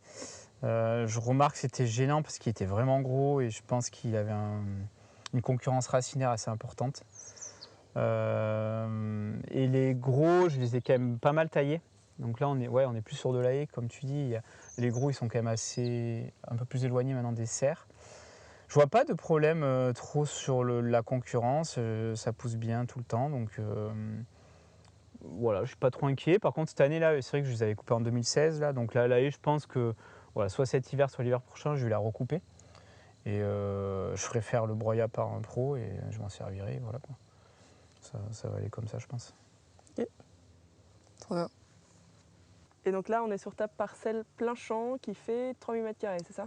Environ, ouais, on est un petit 3000 m². Ouais. T'as quel pourcentage de pente là? Je sais pas, elle est importante. En vrai, je l'ai jamais mesurée. Parce que je pense que si je la mesure, j'arrête. Alors, Ouais. du coup, je sais pas. Mais C'est osé. en fait, ça fait peur. Mais en y travaillant, ça fait moins peur. En fait, tu vois, là, on est sur la partie la plus plate, on va dire. Bah, en fait, toi, quand tu y es vraiment, quand tu vois pas le global, on est bien là pour travailler finalement. Et en fait, il y a des petits paliers, donc il y a pas, ça va. En fait, la partie la moins pentue, on va dire, c'est ici. C'est là que je fais plusieurs rotations. Et derrière la serre, vu que c'est plus raide, là, il y a un légume. Ouais. Donc je mets de la matière une fois. En plus, à partir de maintenant, j'en ai mis une fois et je vais pas en remettre pendant 2 ans. Je bâche et je mets une culture. Je broie, je rebâche et je mets une culture. En fait, c'est une plantation, une récolte et voilà, c'est aussi simple que ça. Mais le broyeur passe dans les pentes là. Ouais, grâce au fait que j'ai un tracteur qui est adapté à ça et je me suis jamais fait peur, même avec un sol humide. Ouais. Il s'est jamais levé, tu vois. Je me suis jamais fait peur, quoi. Après, j'évite de le faire quand il pleut, mais voilà, on est joueur et quand même pas non plus à essayer de se retourner. Mais vraiment, voilà, parce qu'il est adapté, je peux passer le broyeur et tout, pas de problème. Du coup, dans le fond, une culture. Et sur les bords, là, je vois que tu optimises aussi un peu. Sur les bords, il y a mes courges chaque année, Ouais. qui sont précédées, quand j'ai le temps, d'un engrais vert Seigleves. Voilà, que je viens coucher, bâcher 3 semaines, puisqu'on est en saison où il fait plus chaud. Et après, soit je débâche et je mets une culture de choux, soit je laisse la bâche et je mets mes courges de l'année, quoi. Voilà. Du coup, ton Seigleves, là, tu vas le semer vers fin septembre. L'idéal serait de le octobre. planter fin août, Fin août. mais j'arrive jamais à le faire. Parce que tu as des cultures ou parce que tu pas le Ouais, temps? parce qu'il y a des cultures et puis j'ai pas le temps. Ouais. Il y a beaucoup de plantations à faire là en ce moment et du coup bah, je privilégie quand même de planter mes cultures plutôt que l'engrais vert. Mais dans l'idéal, il faudrait le faire maintenant. Il y a une année, je l'ai planté fin novembre et c'est quand même passé. Un peu tard, j'ai peut-être planté un peu mes courges un peu plus tard, mais c'était passé, quoi. Voilà. Donc, Est-ce que du coup, tu vas venir le semer à la volée? ouais, je sème à la volée, ouais. Ouais, comme ça. Tu passes un rouleau? Rien. Le semeur, Fukuoka, tout. Voilà. Non mais vraiment, Tu mets de l'eau derrière pour appuyer? Ouais, alors je mets de l'eau, l'idéal c'est si vraiment on veut rien faire, je regarde la météo, je sème la veille et il pleut le lendemain et tout le monde est content. Mais ça, c'est pas tout le temps comme ça. Et s'il y a besoin, j'ai des rampes d'irrigation, donc je la déplace et je viens irriguer un petit peu, quoi. Ok.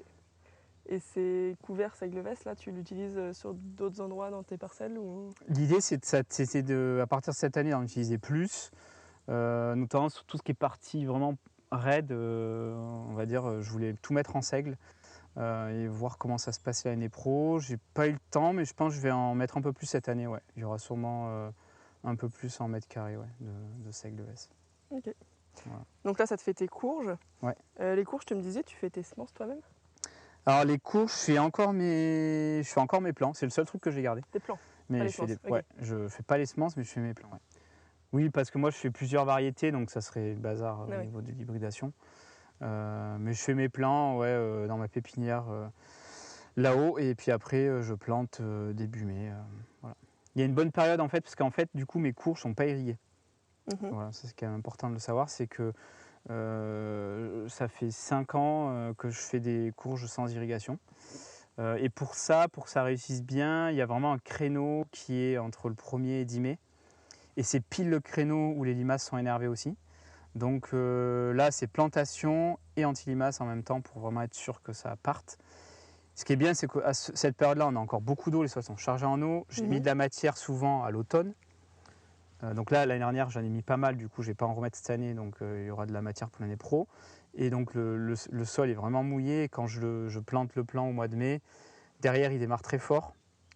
J'hésite pas des fois à mettre même un coup d'engrais starter pour vraiment il démarre, quoi. Et en fait, quand il a passé le problème chaud, enfin, avant qu'il fasse trop chaud, il a fait sa pousse. Bah, en fait, il craint plus trop la chaleur, quoi, le plant de courge. Chez moi, avec mon sol, avec de l'argile et tout, quoi, évidemment. Tu le plantes avec quel stade?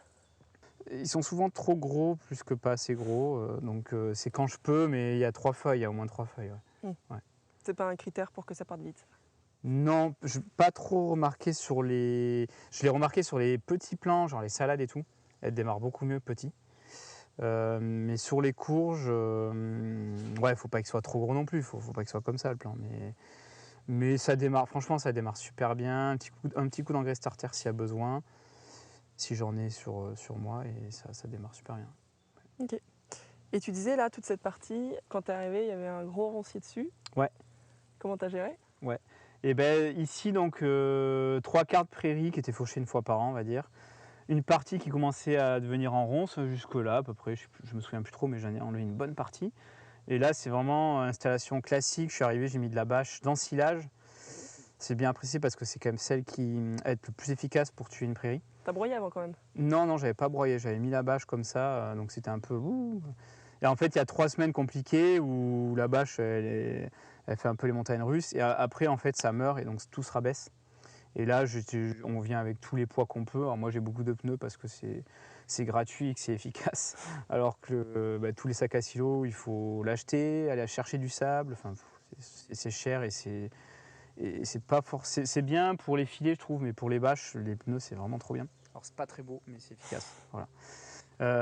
Du coup, ouais, j'ai mis de la bâche dans le silage et la première année, j'ai mis des courges dessus. Et après, l'année d'après, apport de matière. Et j'ai commencé comme ça. Le roncier, ça a été un peu plus dur. J'ai dû le broyer, effectivement. Mais à l'époque, j'avais pas de tracteur. Donc, c'était un peu à la débroussailleuse à la main, un peu à l'arrache. Et bâchage par-dessus. Pareil, en silage. Avec courges dessus dès la première année. Les courges étaient vraiment jolies dès la première année. T'as planté quand? En fait, j'ai broyé, bâché, planté. Et les dates? Les dates, on est sur broyage broyage février, bâchage et mai, plantation, quoi. Ok. Voilà. Donc t'as 3 mois quand même entre les deux? Ouais, mais c'est pas une période poussante, février-mai ici. Donc bon, c'est juste que je l'ai fait, j'avais pas trop le temps, en vrai, et ça s'est fait comme ça. Et en fait, il n'y a pas trop de repousse de ronces. Au final, ça l'a bien dégagé en fait. Ça a fait le boulot avec la bâche d'ensilage. Non, j'ai pas trop de problèmes. J'ai des ronces qui repoussent un peu à droite à gauche, mais c'est pas de problème particulier avec la ronce. Et surtout, il y avait un sol où il y a des ronces, quoi, super sol. Donc pour planter, c'était trop facile. Et les courges sont parties direct et c'est là que j'ai vu que je pouvais cultiver sans eau sur cette culture, quoi.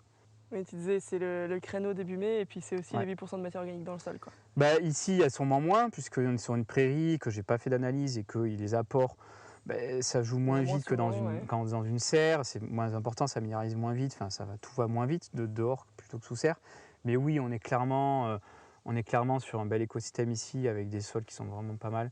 Et on est au moins sur du 4-5 ici, voire peut-être plus maintenant, donc forcément, ça a bien répondu, ouais, effectivement. T'as l'ombrage de toute la forêt autour. Ouais, il y a un ombrage naturel avec des vieux arbres, des châtaigniers. Il y a des abeilles qui vivent dans les vieux châtaigniers là, donc qui viennent polliniser les cultures. Je suis entouré quand même, voilà, d'un écosystème qui est déjà là et qui est déjà hyper intéressant, que beaucoup finalement ont viré. Et en gros, c'est pour ça que je me suis installé là, même avec la contrainte de la pente. C'est qu'en fait, il y a déjà un truc qui est vraiment intéressant, je trouve, ici. Il y a de la ronce, il y a plein de choses. Voilà, c'est hyper intéressant, je trouve, au niveau de l'écosystème, voilà, qui est déjà présent là. Après, c'est pas plat, mais franchement, ça adapte. Et c'est plus trop un sujet pour moi. C'est vrai que ça fait souvent peur aux gens quand ils viennent, mais moi, je dirais pas que c'est une contrainte principale, là, ce problème de. Je me suis adapté et je le fais avec. Si j'étais sur un terrain plat, peut-être que je travaillerais que 25 heures par semaine, je trouve que ce sera trop facile, je sais pas. Mais en tout cas, je me suis fait à ce terrain et je l'aime beaucoup, j'aime bien venir y travailler. Il y a une belle vue, on voit le Mont Blanc. Enfin, c'est important aussi de bien se sentir quand même quand on bosse. Et On voit le Mont Blanc. voilà, on voit le Mont Blanc aujourd'hui. Tu as de la chance de le voir. Donc je l'aime bien ce terrain, je l'aime beaucoup franchement. Et il a un beau sol. Donc voilà, c'est pour ça que je me suis mis là, plutôt qu'un terrain plat, mais peut-être dégradé. Ouais. Voilà. Et là, du coup, on est sur tes séries de fin d'été. Oui. Pareil, pas de passe-pied. Et bah ouais, vous avez vu que je suis no passe-pied, hein, pas de passe-pied ici. Je hais les passe-pieds. Non, mais c'est vrai que en fait, ça le fait sans passe-pied. Sur des cultures en fait où je vais récolter au fur et à mesure. Là, j'ai commencé à attaquer les choux chinois. Quand je les aurai enlevés, les petsai vont prendre de la place. Je vais enlever les navets et en fait, je vais retrouver finalement de manière naturelle mes passe-pieds. Alors oui, je marche dessus et tout, mais vu qu'on a des bons sols, c'est pas en faisant c'est pas en récoltant quelques fois que je vais abîmer mon sol, quoi. Voilà. Et ça, du coup, tu le réfléchis au moment de ta planif, de te dire je mets les choux chinois à côté des petsai, comme ça ils feront de la place au moment où je pourrais passer, ou c'est Ouais, du hasard? bah c'est pas le. Alors c'est pas le hasard. Enfin, au fil des années, j'arrive à savoir à peu près où tout va se mettre. Et du coup, là, ici, ça fait 3 ans que c'est un peu le même itinéraire technique. C'est-à-dire que je mets de la matière organique à l'automne ou dans l'hiver, plutôt dans l'hiver, malheureusement, ce serait mieux à l'automne. Je bâche, je viens implanter mes pastèques. Pareil, gros coup d'irrigation au début, là pour le coup, et j'essaye de ne pas les arroser. Donc elles ont un beau taux de sucre. Derrière, j'enlève mes pastèques, je débâche. L'année dernière, j'ai fait un bel apport de matière organique avec du mélange de compost broyat de 20 cm, donc j'en ai pas rajouté. J'ai juste débâché, j'ai planté. Donc c'est hyper efficace, on peut voir, il n'y a pas d'enherbement, j'ai pas désherbé là. Le peu qu'il y a, peut-être entre les fenouilles, je viendrai une fois, là maintenant à ce stade, et après le fenouil va prendre de la place et il n'y a pas d'enherbement. Ça s'enchaîne comme ça, sur cette planche, ça s'enchaîne comme ça depuis 3 ans, ouais, en fait. Du coup, tu refais 3 ans la pastèque ou Ouais, elle est là ça fait 3 ans qu'il y a de la pastèque, ouais, du coup. Voilà. Et pas de soucis de ravageurs, tout se passe bien? Cette année, j'ai eu des problèmes de maladie sur les pastèques, mais qui étaient malades dus au printemps humide et aux plants qui sont arrivés, un peu comme on a eu cette année malheureusement, qui n'étaient pas en très bonne forme, ils sont arrivés déjà abîmés. Ou alors ils ont pris la maladie et j'ai pas traité, j'aurais pu traiter en vrai, hein, mais j'ai eu moins de pastèques, c'est vrai que j'en ai eu moins. Voilà. Mais c'est lié au printemps, c'est Ouais. pas lié au fait d'enchaîner les cultures, quoi. Ok. Les choux, du coup, Oui. tu me disais belle réussite cette année. Bon, tu as déjà Ouais. bien commencé à récolter. Du coup, les choux, eux, ils étaient sur broyat plutôt. J'alterne les matières, comme je disais. J'en profite pour t'interrompre. Ton broyat est Oui. pas criblé? Non, il est. T'as des gros bouts là? Ouais, il y a des gros bouts, ouais. Il est très grossier. Voilà. Après, ça dépend des années. Des fois, c'est mieux que d'autres. Là, il y a vraiment des gros bouts qui vont mettre du temps à se décomposer. Ouais. C'est pas gênant? C'est pas trop gênant parce que c'est des cultures. Qui sont plantés? Ouais, c'est pas. Disons que je ferais pas avec ça, avec des navets, des trucs comme ça, Ouais. tu vois. Je ferai pas du semi, quoi. Et pour du plan, ça passe. Pour du plan, ça passe, ouais. Ok. En vrai, ouais, ça passe. Et donc là, protection double filet Ouais. anti-insectes, C'est ça. La protection plus. Armageddon. Ouais, du coup, j'ai mis 2 cette année. Alors, moi, j'avais jamais trop de choux, faut être honnête, jusqu'à maintenant. Il paraît qu'on devient maraîcher quand on a des choux, donc je suis devenu maraîcher cette année. Du coup, en fait, je mets un filet anti-insectes normal que tout le monde a dans ses jardins quand on a des problèmes avec les altises. Et après, j'ai mis un filet mouche pour la mouche par-dessus qui fait filet d'ombrage en fait en plus. En fait, tu veux, il y a un petit effet climat pour l'été. Mhm. Et il vient apporter un peu d'ombre.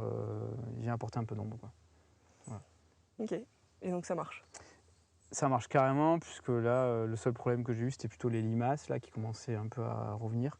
Mais aucune attaque d'altise et de punaise, pas ce problème-là. Alors que quand je les implante l'été, moi, juillet. Quand je les implante, bon, déjà, il y a la chaleur, il y a une grosse pression des punaises altis. Si tu mets pas de filet, le jour... Là j'ai planté, et le jour même, je mettais les filets, quoi. Ouais. Sinon, il n'y a pas de chou. Ouais. Voilà. Et le fait d'avoir mis un filet mouche, ça vient vraiment aider sur le climat, quoi, on va dire. Sur la partie chaleur, quand on implante ça et qu'il fait 35, ben, j'ai repéré que ça vient vraiment aider, quoi. Bah, bonne astuce à prendre. Ouais, exactement. Trop chouette.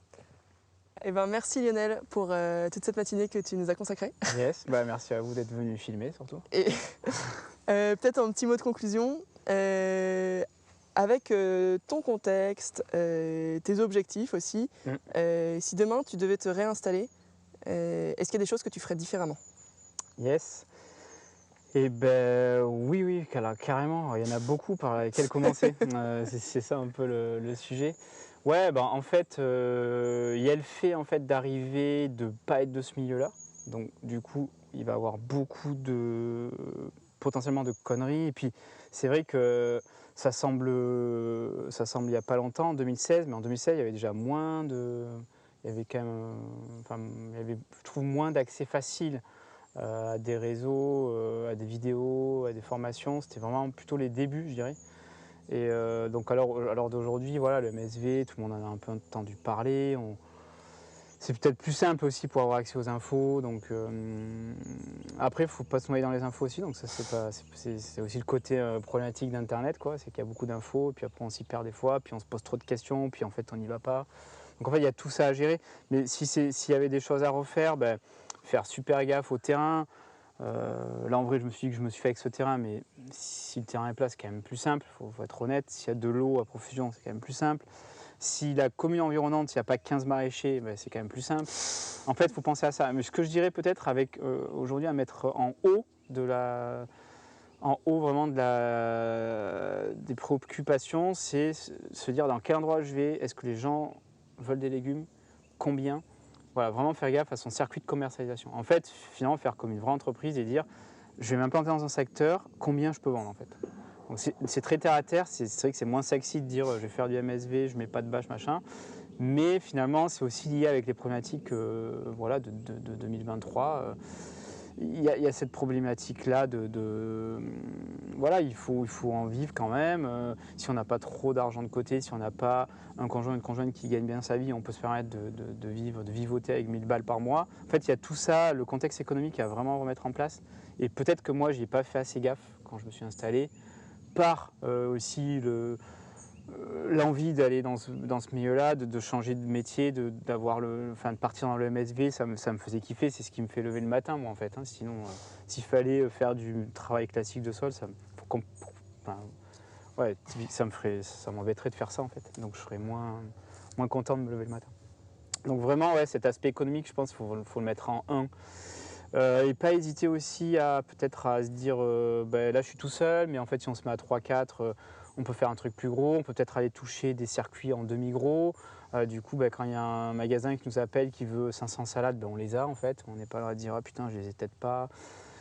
Voilà, peut-être voir différemment. Il y a beaucoup d'installations, donc je verrai aussi peut-être, tu vois, des maraîchers qui s'installent proches les uns d'entre eux, vraiment très proches, voire même terrain qu'on découpe en 4, Donc chacun reste autonome, on se met pas en GAEC, machin, on est tous indépendants, mais on bosse ensemble, c'est-à-dire chacun fait 5 légumes, tac, et on les fait tourner, on fait une planif ensemble, on achète du matos ensemble. Enfin, il y a plein de moyens, je pense, de ne pas être tout seul. Nous, le problème, je trouve, un peu de nos micro-fermes, c'est quand on est tout seul, avoir toute cette charge de travail mentale, machin, tout est un peu dur à porter sur les épaules et il faut qu'elle soit quand même bien grosse pour supporter tout ça, quoi. Donc je dirais qu'il faut être ouvert aux nouvelles façons de s'installer et pas hésiter à aller voir, poser des questions. Je pense que quand même dans ce milieu-là, moi je viens du milieu de pleine nature où c'était assez ouvert aussi, mais voilà, je pense dans ces milieux-là, c'est ouvert. Quand on m'appelle, je réponds. Si un mec veut venir ou une nana veut venir, bah, ils viennent, je prends le temps.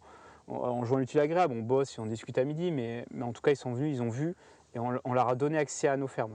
La ferme est ouverte. Moi, les porteurs de projets, voilà, j'ouvre largement. Je réponds aux questions, même quand j'ai des stagiaires. Des fois, il y en a, ils m'appellent un an après parce qu'ils s'installent. Ah, au fait, j'ai une question, ça, ben, je réponds et on discute 10 minutes, un quart d'heure, 20 minutes. Mais peut-être, en fait, c'est Jean-Martin qui dit souvent ça, de partir sur un modèle qui marche bien et petit à petit sortir du cadre en fait, de ce modèle. Et du coup, dès le début, ça permet de sortir un salaire très rapidement, donc de sortir un peu de ce problème financier, d'avoir un temps de travail qui est raisonnable.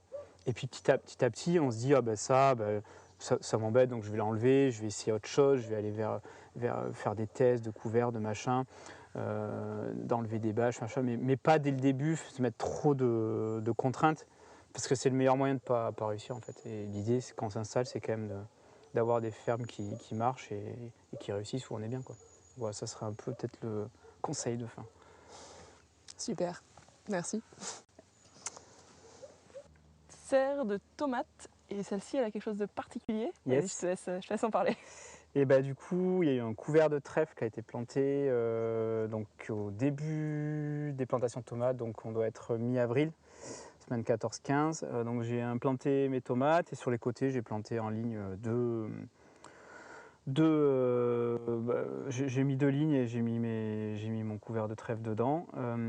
Du coup, il a bien poussé au départ, en même temps que les tomates. Et après, je l'ai coupé 2-3 fois, je dirais 3 fois peut-être durant l'été là. Je l'ai recoupé à la débroussailleuse. Alors le truc embêtant, c'est que il y a le goutte à goutte, il y a le trèfle qui est vraiment autour des plants et du coup on voit plus trop ce qu'on coupe. Donc j'ai dû couper un pied ou deux de tomates. Ah. Voilà, c'est un peu ça. J'en ai pas coupé beaucoup, mais il y en a un ou deux qui est passé quoi, avec le rotofil. Donc ça, c'est un peu chiant. Mais sinon, voilà, écoute, que dire, moi, c'était nouveau, c'était un essai que je voulais vraiment faire. L'avantage, j'ai pas mis de bâche, ça c'est bien, enfin, le couvert a bien fait son boulot. Du coup, d'enherbement. pas d'enherbement, exactement. Donc pas de bâche, pas d'enherbement. Donc moi, j'y vois quand même beaucoup d'avantages. À la fin de la culture, je vais tout virer et je vais sûrement passer le broyeur un peu plus haut pour pas quand même enlever tout le couvert, quoi. Qu'est-ce que c'est comme trèfle? C'est du trèfle violet. Okay. Voilà, d'un agriculteur là. Et du coup, l'idée c'est de repartir l'année prochaine avec le couvert qui, j'imagine, sera plus implanté puisqu'il sera là depuis un an, il y a des brouettes. Et donc voir un petit peu comment continuer l'essai en fait des couverts. Moi, ça me faisait kiffer en fait de partir une fois qu'on avait bien remonté les taux de matière organique, ce qui me faisait kiffer depuis le début en fait. Hein. C'est vrai que là on commence un peu à en parler, mais moi j'avais ça quand même en tête depuis un moment. J'avais l'idée de me dire peut-être qu'à la fin on met des couverts permanents et des légumes et puis basta, quoi. Donc ça me fait vraiment kiffer d'essayer, mais voilà, on va dire que c'est les débuts, je peux pas trop en parler, mis à part que franchement c'était vraiment sympa d'avoir ça. J'ai remarqué quand même ici qu'il y avait, alors ça se pique par plusieurs choses peut-être, le fait qu'il soit plus entouré par la forêt là, mais la culture est restée longtemps très belle. Donc là on est à la fin de la culture et si on rentre un peu dedans c'est super vert, ça pousse encore super bien. Et il y avait beaucoup il y avait plein de petites bêtes pour voir est-ce qu'il y en avait plus qu'à des endroits où il n'y avait pas de couvert. Mais beau développement de la culture, pas de gêne, j'ai pas remarqué de concurrence en eau, j'avais mis du goutte à goutte au pied quand même pour pouvoir arroser et de l'aspersion que j'ai un peu fait les deux. J'ai alterné les deux pour vraiment aussi mouiller le sol dans sa totalité et faire des petits bassinages. Franchement, ouais, sur les tomates, c'est plutôt un bel essai là, cette année. J'en suis content et vivement l'année pro pour voir comment ça se passe, quoi. Donc ton idée, c'est de garder le couvert permanent et de Ouais. revenir mettre des légumes ratatouille dedans tous les ans ou que les Ouais. tomates? Peut-être tomates. Ouais, peut-être des tomates. Ça pourrait être tourné, parce que moi je fais tourner dans les serres, donc peut-être que derrière il y aura une aubergine par exemple, tu vois. Mais l'idée c'est faire tomate ou aubergine, pour pas trop changer les modalités. Et ouais, là je vais cultiver à côté, je vais tout virer et cultiver à côté, laisser le couvert. Et puis l'année prochaine, quand je viendrai mettre les tomates, en fonction de comment la taille là où il en est, je viendrai le recouper pour au début mettre que ça s'enracine bien. Et du coup, on verra l'année pro comment ça se passe, quoi. Mais début intéressant, pas de problème de mildiou, tout ça, enfin voilà. Donc affaire à suivre, on va dire. Tu continues quand même à expérimenter en fait. Oh, ben ouais, il faut, sinon on s'ennuie. Non, mais c'est vrai que j'aime bien, et puis c'est quelque chose vraiment qui me fait kiffer. Moi, je vois bien des fermes avec des couverts et des légumes. Je trouve le MSV, c'est cool, enfin, l'idée de remettre de la matière organique dans les sols et tout. Mais pour moi, s'il y a la plante et le légume et de la matière organique qu'il y a eu avant, et que tout ça rentre en symbiose, enfin, pour moi, ça serait le truc un peu ultime, quoi. Et puis en plus, ça permettrait des itinéraires techniques quand même assez simplifiés, moins de bâches. Enfin, en vrai, je vois beaucoup d'avantages sur les légumes, en tout cas, type tomates, courgettes, poivrons, aubergines, quoi, tu vois. Voilà.